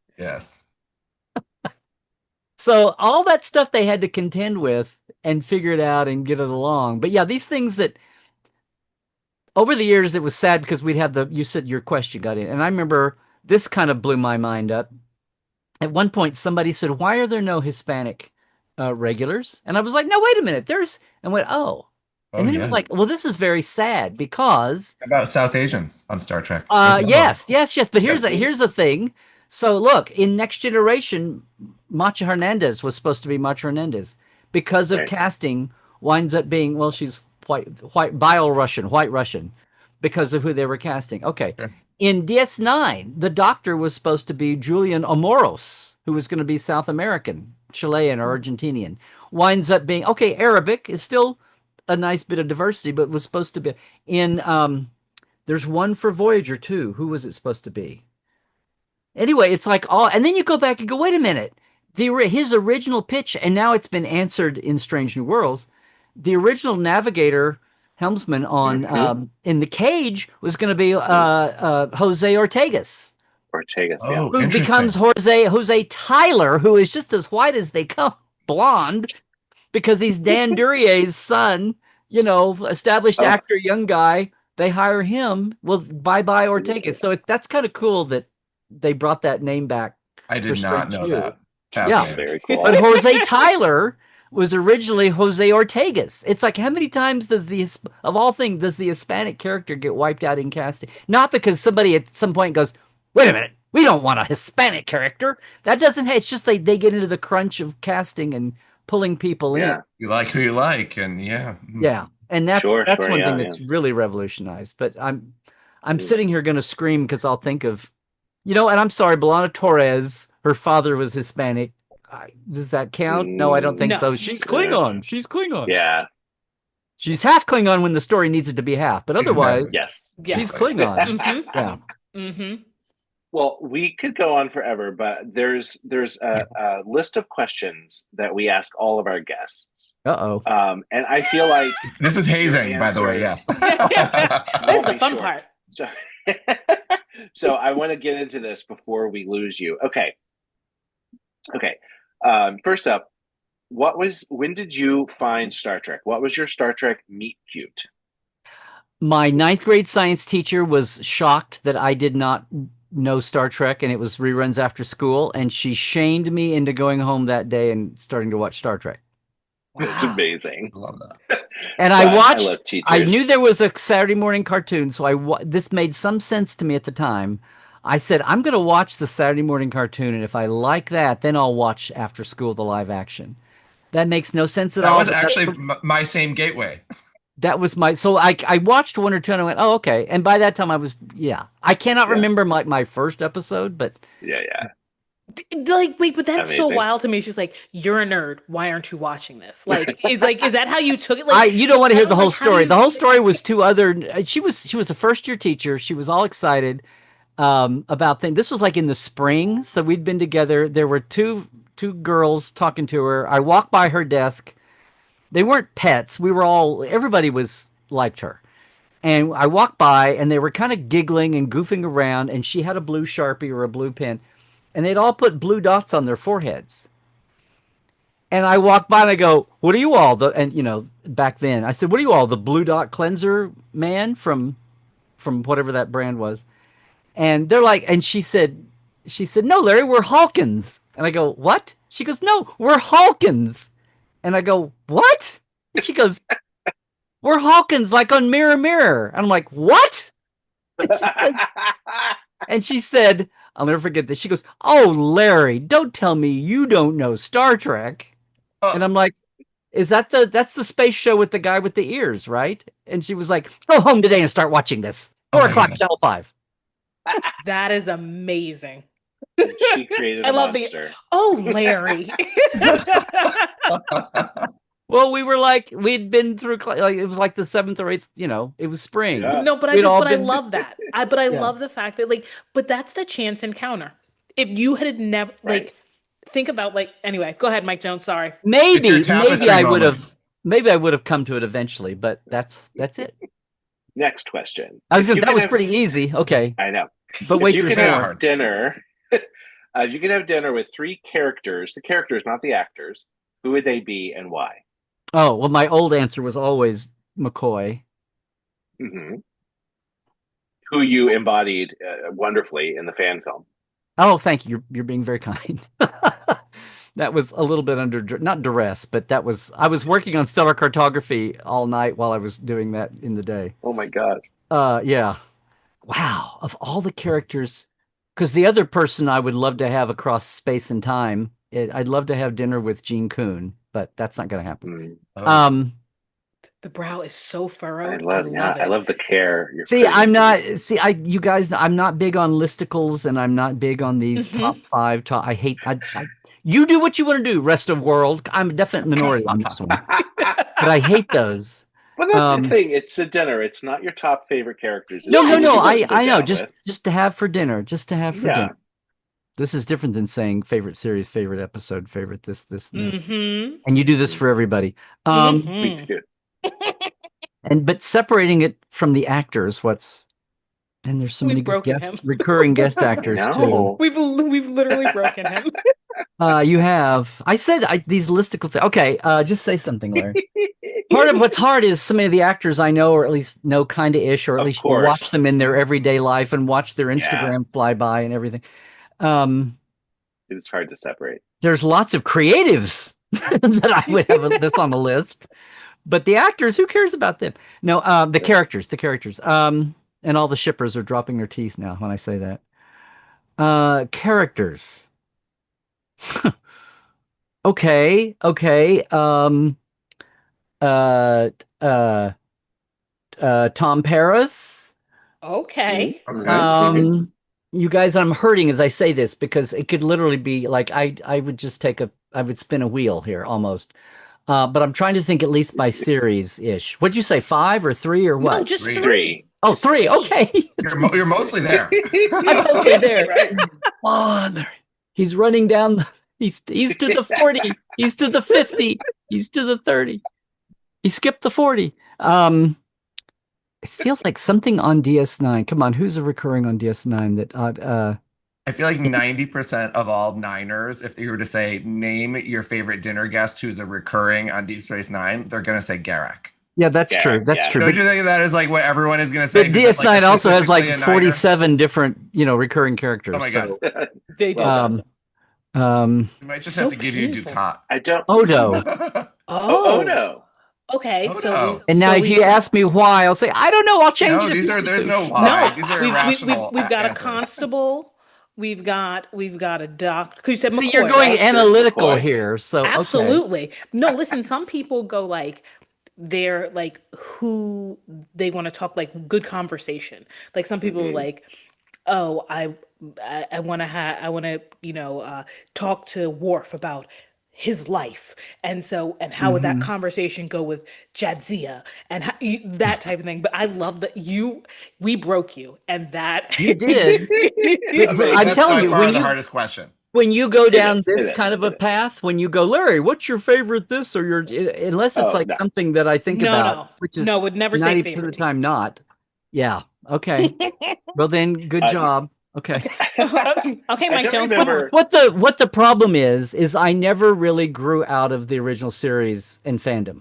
Now, And what so I you mean could by have that said all is, 3 of them. what I mean is you had 20 years to sit with the same thing over and Yeah. over, forever and ever and ever, and that's all you had to think about. 79 stupid little show and 6 movies and those characters and da-da-da. And then everything else was like, who cares more? And to me, it's like, oh, Next Gen, NDS9, and Voyager, and Enterprise. And then you breathed for a minute. And now all the new modern shows have zoomed along. And it's like, I haven't picked my favorites from the Berman era yet. Guys, what? I haven't, I'm like, because part of it is, it's not laziness. It's like you're processing stuff all the time. And, Oh, right. Yeah. Right. but to just sit and have nothing else to think about except I'm going to go home after school. I'm going to watch this. And then I'm going to, after a few months, think about what I have questions about. And then I'm going to flesh out the tech manual and I'm going to redo Bijo's concordance and I'm going to do this and I'm going to do it my way. And it's just going to be this. And then when they start like here, have some more. And they're dumping more at you. Like, Right. I'm supposed to process all this, and you have your favorites, and you have things rise to the top and things fall to the bottom, but it's not like this pinpoint accuracy thing. So Yeah. Right. That's No, all I fun. totally understand that. In fact, I'll tell a side story. I had, as a kid, one of the many books that I had was the Star Trek Starfleet Technical Manual by Franz Joseph, I think. Yeah. And I wore it out. The spine fell apart. So what I ended up doing was hole punching them and putting them in the order I thought the book should have been in. Oh, yes. Oh. There it is. Wait. Did you? Wow. You got it right. Oh my It's God. hole punched in a binder. Because when you started painting models and you wanted that color key, yes. you didn't want to get paint or you didn't want to get ink or something on your pages. So you did that where you could take it out, you could fold flat. And no, listen, I pulled the gum pages apart. In fact, you want how much of a nerd I was? I was at my freshman orientation for college, and instead of going out and finding a party to go to, I sat in my little one dorm room. I don't even know if I had a roommate for the weekend or whatever, but I sat like Friday night or Saturday night instead of going out and finding a party because I didn't know anybody. I didn't have anybody to go with. I was totally a stranger. I sat and pulled my tech manual apart for this binder. That's amazing. Mike's Yes. nerddom has just been I so love- validated by I this. love that. So validated. But oh my gosh. here's my Bijo concordance. Oh my With here, God. hold on. I can Worn slide out. here. There, I'll slide all the Worn sections. out. Wow. That's love. That is well That loved. was star charts through 3 generations of trying to make something happen. Yeah. Okay, And Mike notes. Jones, throw it out there. No, Okay, come on. sorry. No, you're good. We love If you Birdwalking. lived in the 23rd or 21st century, what would your life be like? Would you join Starfleet? Would you stay on Earth? Would you be a Orion slave trader?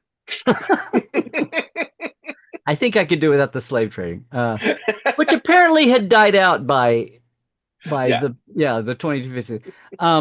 We're told. Well, that's so funny.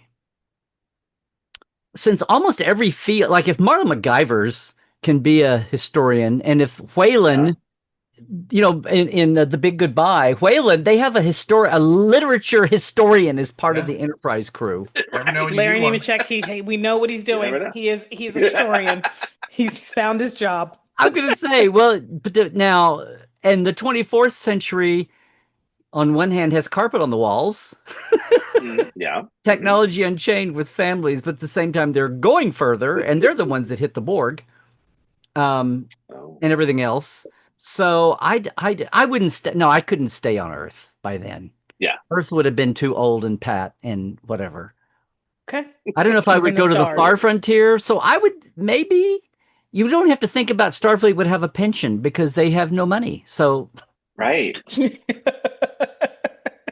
Right. you're not even thinking in those terms. The economics of the future are I know baffling. I would not be on Earth. I know I would be at least I'd be on the moon. I mean, or something, or Mars. He'd be in the stars. He'd be in the Yeah. stars. Yeah. Okay. Yes. What's your go-to holodeck listen. program? Oh my God. It would probably be something from history. Okay. Now you're I talking figured. to me sitting here in 2025 if I had Mhm. technology from the 2260s or whatever. Flex hypothetical, but yes. Yeah. If I could jump up from right now, zoom ahead 200 or 300 years, what would I say? Hey, I want to do this. I would do. Wow. I would want to do. Oh, this will probably sound so lame, though. No, don't self. No, I not would at just all. want to. I would just want to visit. I think I would just want to visit places at different times in history. Mm. That's not lame at all. I would do the This same is what thing. you get for asking me these things with Right? no warning. No, these exactly. boring This answers. is You could- the best No, like part. the famous places I grew up. I would like to see them like, Oh, 50 years ago, 100 years ago, Oh. 200 years ago, 300 years Yeah. ago. that's awesome. Not shiny, whatever. I mean, there's moments in history let's go back and redo that, but Right. I don't Go know. watch the first production of Hamlet ever in the Globe. You could. Or something. love Well, when you go down that do path, anything. there's a whole slew of things you could say. Right.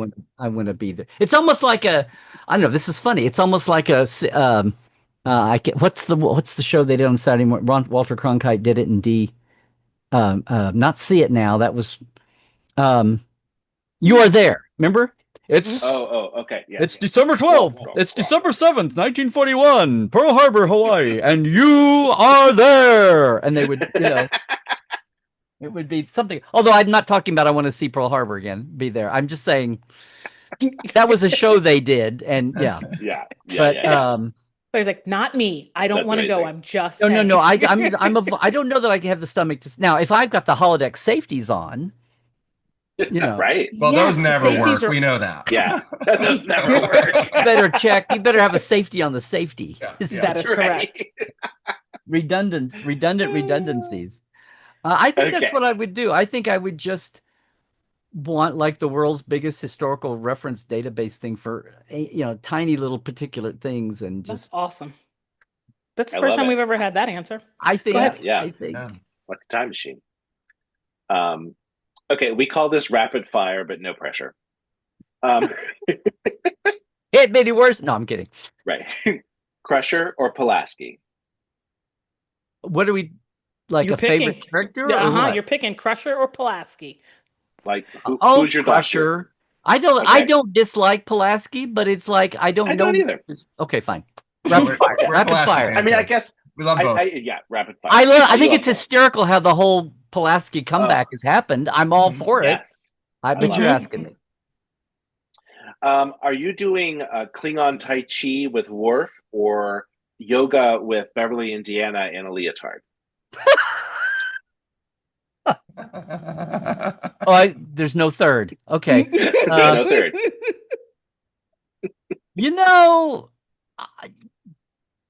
They're both goofy. I'll say Tai Chi with Worf. Great. Just because it'd be better for me than Yes. yoga. Than...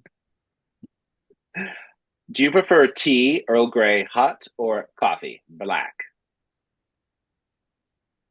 Oh, since I don't do hot drinks. Oh. Oh, I prefer fascinating. iced coffee, but not I black. can't. I don't. There's something weird with my. I can't. I have to let everything cool. I cannot endure a hot drink. I understand that. I have lukewarm that is an chocolate. excellent answer to that. That's Actually, an excellent answer. Neither. So then it's about flavor, and so tea or coffee or Ractigino. Yeah, that's I or always forget. Yeah, the don't third they have option. ice Ractiginos? Yes, you can have ice that. Ractigino. Yeah. Okay, I'll do an That ice sounds amazing. Ractigino. Okay. Brilliant. Okay, No whip. this is not related to the last question. No whip. If you had a replicator sitting next to you right now in your desk, what would you make? My mom's red velvet cake. Yes. Oh, cream cheese icing? I love red velvet It's cake. not. No, it's the original that now I found out has a special name. No, it's cooked flour and sugar, and it's cooked in yeah. It's I nothing feel like my the grandmother fad made that trendy. kind of frosting that you're talking about. That's Right. not The cream fad cheese, it's trendy like comeback of the last 20 years is not what I Yeah. grew up with. That my cousins all beat up my mom if she didn't make 2 of them for every family get together. So yeah. Do you What have they do her now is they recipe? make a chocolate cake Oh, yeah, with red yeah, food yeah. coloring. That is not real red velvet cake. What? Say what? Now they do chocolate cake with red. Oh, food that's coloring. stupid. That No, is that's not real. That's red like a velvet devil's food cake. That's what that is. Right. No, My it's question was, do you have her recipe? Oh yes, I have her. Good. Yes. Well, Larry, you need to share it because I need to make Okay. this original Well, version from Oklahoma.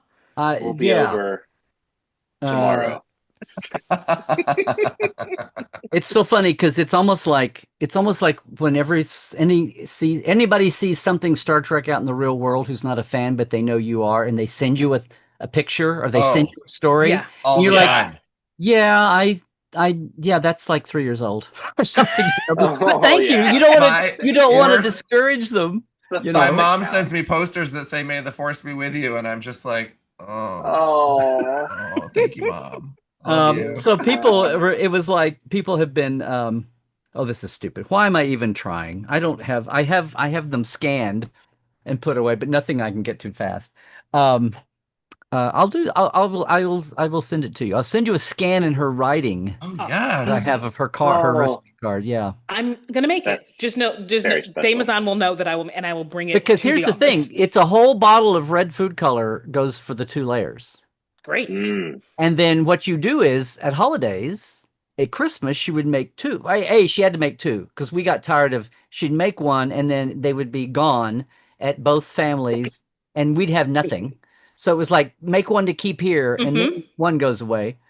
But when you make 2, you make 1 red, and then you make the other one exactly the same, except you do green food color, and you have a green. So then you have 2. Then you do red, green, and then the bright white icing.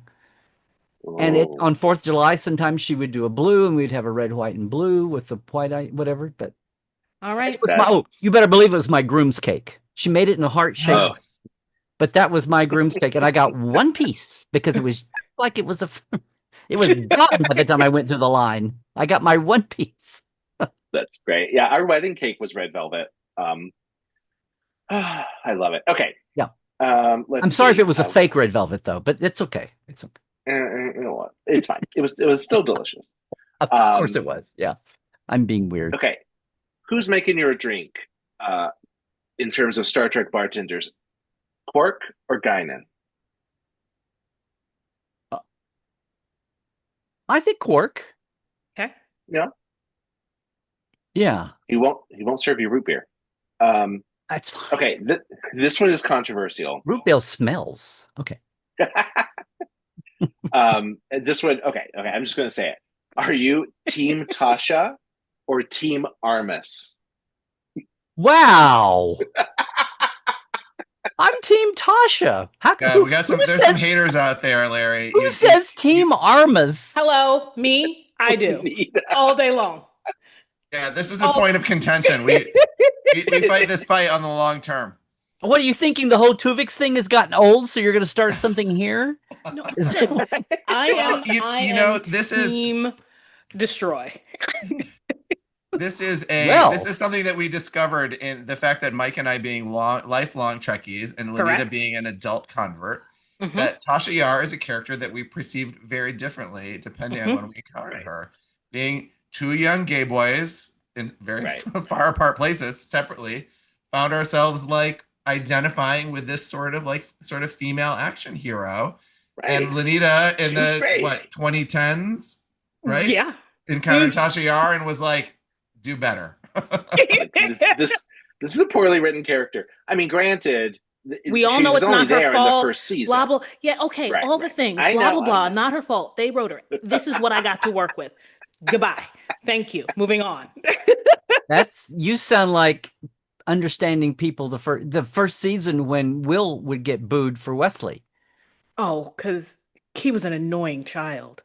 Well, yeah, but it wasn't him. It was it was character. Correct. But he would be live at a con and people would be rude to him, and I would read this. I was terrible. But I'd hear it and think, "What are you idiots? What did you just walk in? I thought you were fans that knew how this was made. It's right." Yeah. I would never be like Denise Crosby. You said no. Oh no. Hello, no, come talk. No, it's She's just great. Yeah, the character. As a 10-year-old, that's why she left. But I know. Right. I hate to say this, as a 10-year-old, I had the button that I got at a con that said, "Shut up, Wesley." Which now, as an adult, I have a whole new appreciation of Wesley, and I kind of want to meet Will Wheaton, if just to apologize. Have him sign your "Shut up, Wesley" button. Yeah, exactly. Like, why does this kid get to be in space and I don't? I think that's kind of where it came from. At the last convention I went to, I got this sticker that says "Never shut up," and it's like the Wesley pattern. Anyway, yes, I also have that. That's cool. That's my penance. Okay. Last question. This one's really specifically for you. So you've literally met every Star Trek heavy hitter, creative actor. Who were you starstruck by? Okay, hold on.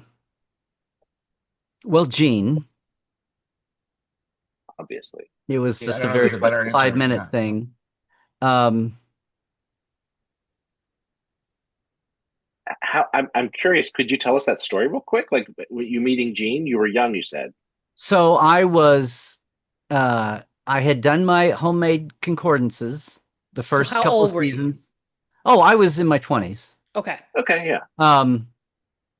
Yeah, mid-late 20s. I had done my concordances. Next Generation was on the air a couple of seasons, and I had met Richard Arnold at a convention.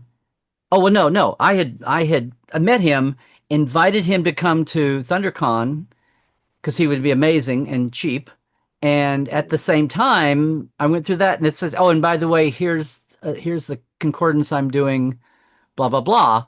And he wrote me back and said, "Oh my God, we have nothing like this. Our writers, all we have are just send their assistants to go look at the scripts on file." Because, there was no memory alpha, there was no database, anything. There was no encyclopedia, there was nothing. And I was doing, and he's like, "Bijo's supposed to be working on this, and we're sending her the scripts." And I was like, "You're sending the scripts?"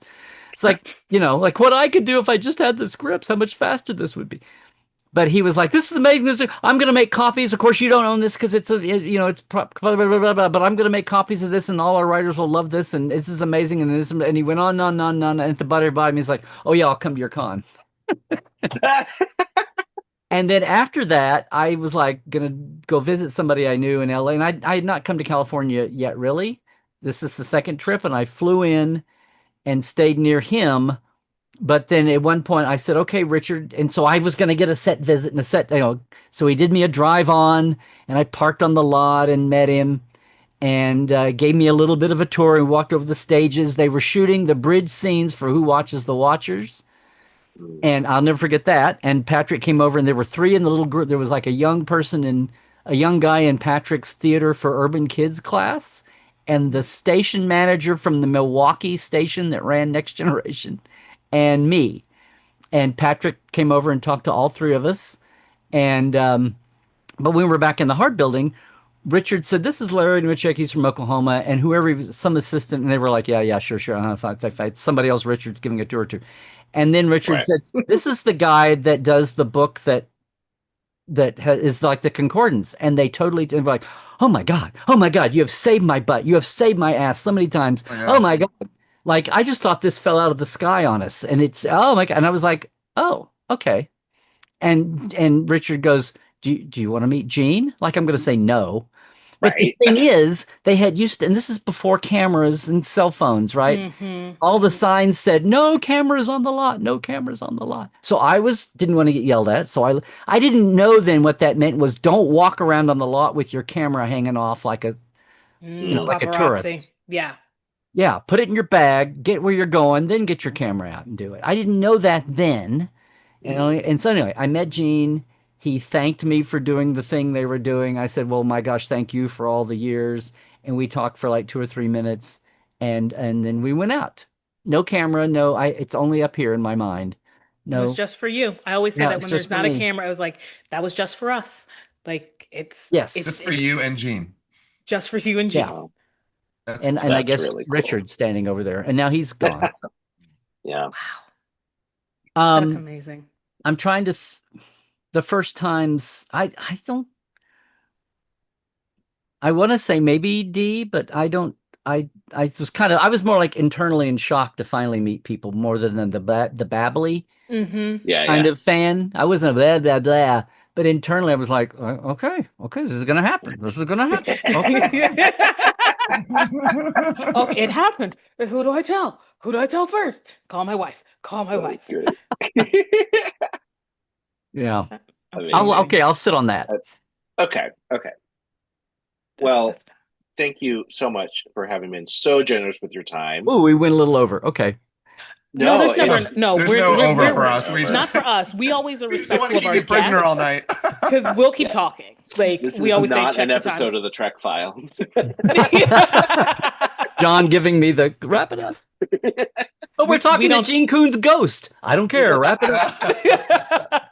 Well, if you can book him for us, I mean, we would be grateful for him. Get in line. Yeah, right. Well, normally I say, where can people find you? But I think everybody knows where they can find you. But still, your LarryNemecek.com is a good. It needs updating.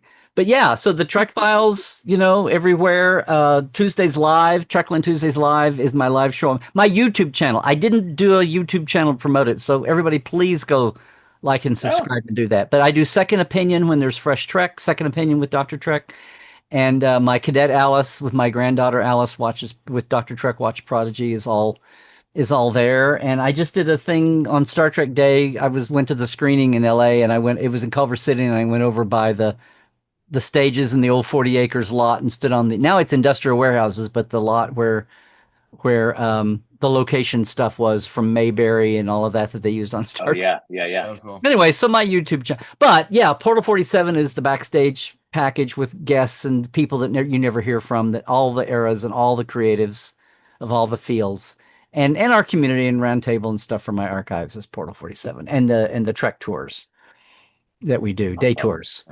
And the return of the Geek Nation Tours big multi-day tour with my friend Terrace is coming the week before Vegas next year. So We haven't done it in 10 years between the pandemic and everything. So check out, again, my site may not all be fully updated, but geeknationtours.com for that. It's a big tour the week before, and it winds up at the Vegas convention. Nice. Yeah. Okay, Mike Jones, hold on. Check timestamp. It popped into my head. Single question, and then She always prolongs the podcast. She always, when we're about I always to- try to wrap Okay. up. And This she is has- This part of the isn't me. format. This is on you. No, it's always me. Oh, it's always me. I was just sitting here thinking, like, is this where you saw yourself? Like, when you were in ninth grade and it was like, go watch Star Trek, did you ever think that this would be where you... I was in ninth grade, another class, in a careers class, we had to write a paper about what we wanted, what we knew when we grew up. Yeah. I had no idea. Now, within a few years, I started narrowing communications, kind of like journalism, theater, acting, backstage, whatever, kind of went that way. I wrote my paper in the ninth grade about owning a hobby store. Like with model kits and trains and stamp collecting, because I did all that. Some model rockets. I had no clue what I wanted to do when I was. So did I answer your question? I don't think I did. Yeah. No, you did. Like I just think that it's fascinating how a chance encounter, like it's the, a butterfly flaps its wings in Brazil and next thing you know there's a hurricane in Fiji. That type of thing. Yeah. Literally, because you sang your meet cute of literally walking by a teacher who's talking to two young girls and you just happen to look, what is this about? And for her to be like, why don't you know about it? And for you to receive that and then like put you on this path where you could have, I don't know, been going somewhere else. Things like that are just fascinating. I was at 18. It's like you have to pick where you're going to school and what your major is, and that's what you will live with your entire life. I mean, that's literally where I was. Yeah. I was, and the idea, I think, well, I think I'll go into radio, TV-ish, but I'm thinking like radio, TV means TV news or work at the local station TV. It didn't mean anything else. Now I got out here and was like, oh, well, if I'd come out here and got hooked up as the protege of a mentor somewhere in something, who knows? But yeah, it's gone the way there were many times I got out of grad school, decided I'm not going to teach theater or journalism after all, because I saw the zombie PhD guys walking around. I'm not going to do that. I'll get my master's and go, but it's theater. I'm not going to be a starving actor. So that's silly. So I will work in news or maybe apply to our congressman's staff, and the editor wrote me back first, and I wound up being in print news until I feel like I used that up and banged my head on the ceiling. And thankfully, this other thing happened. Wow. It's amazing. From a hobby to a hobby that took off to something. So well, it's almost as unlikely a story as Star Trek Next Generation.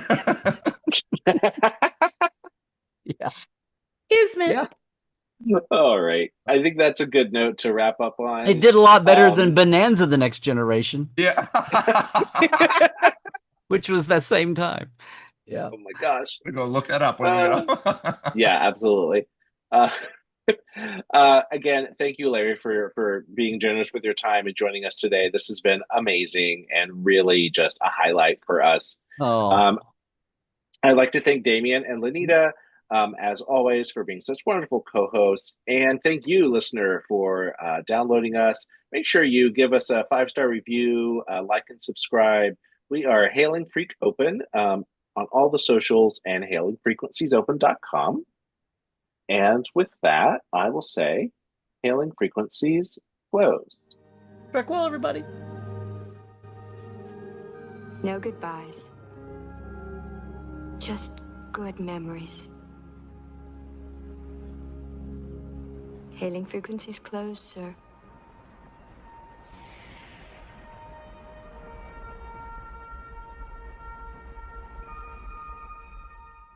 See, after our Tasha and Armis conversation, I was going to say, Mike wanted to cut that part from the pod, and Lenita and I would not let him. No. It's too important to us. It has to stay. I was like, gotta listen to it every time. Episode